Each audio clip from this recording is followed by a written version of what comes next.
Iran's Islamic Revolutionary Guard has threatened to intensify the military response against Israel. Meanwhile, Israel has suffered a major setback due to Iran's attack. Israel says it will continue to launch attacks on Iran, even though Iran has threatened retaliation. Both sides have suffered heavy damage, and fears are mounting that the conflict will lead to the escalation of hostilities in the Middle East. At least 13 people have been killed in Israel and many injured since Iran retaliated. And for more on this story, we now link up with geopolitical analyst Iran Ngambi, and he joins us now via our video link. Iran, thank you so much for your time this evening here on SABC News.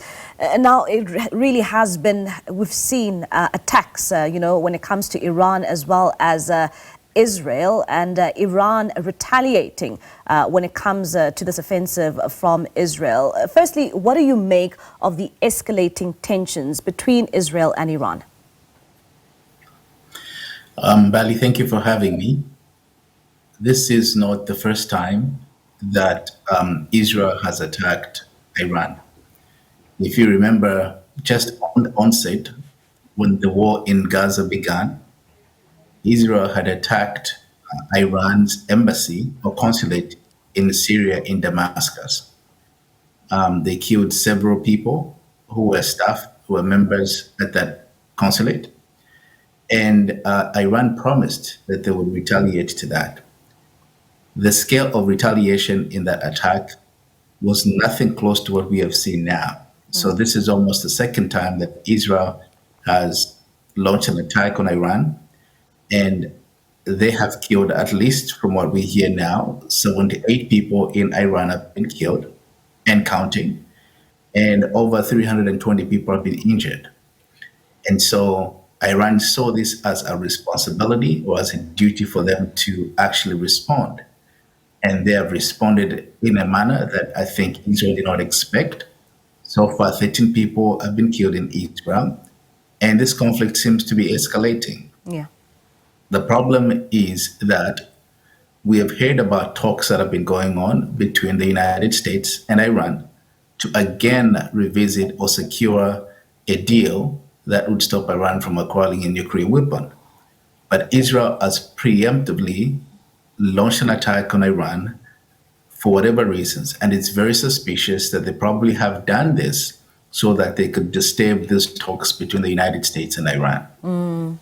And Aaron, we always talk about the Middle East when this takes place. And one would say, now that we're seeing these attacks now and sort of like these tensions between these two nations, what impact will this further have on the Middle East now that we're seeing these tensions rising between Israel and Iran? Well, I think that the impact around the globe will be very unbearable. And the reason for that is because we know that Iran is a major player in the Persian Gulf and the Mediterranean Sea, and also controls significantly, when you talk about energy and trade and oil production.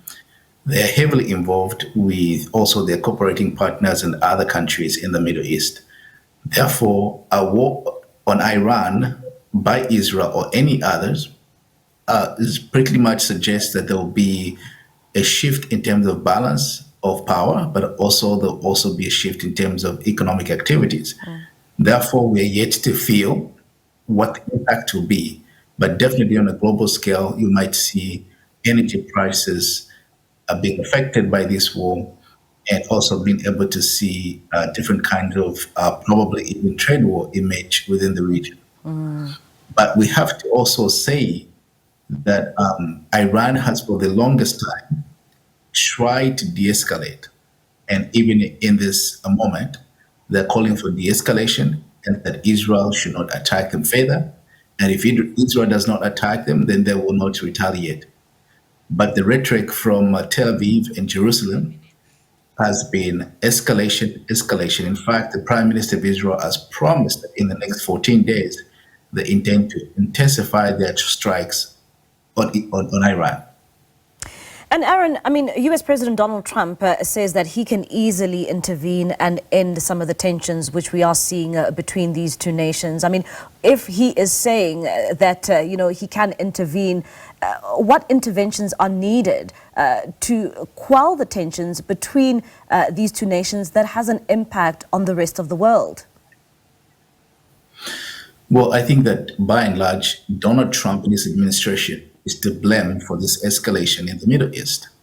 And the reason for that is because Iran and the United States and other countries, the five countries, the permanent members of the Security Council from Europe, actually had an agreement when it comes to Iran's nuclear program.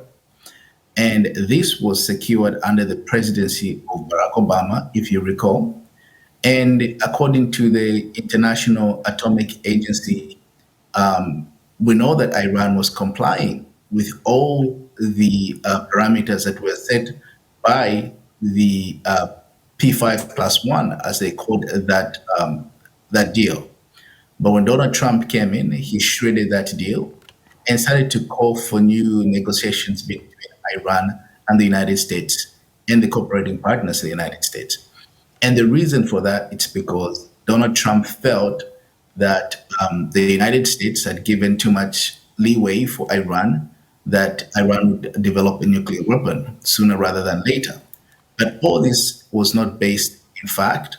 And if you recall, you will remember that all the signatory to this deal, excluding the United States, all the signatories to this deal have been on Iran's side, because the demands that President Trump is making now, and asking for zero enrichment of uranium by Iran in the so-called New Deal, are very unrealistic, because within international law, Iran has a right to enrich uranium to a certain level.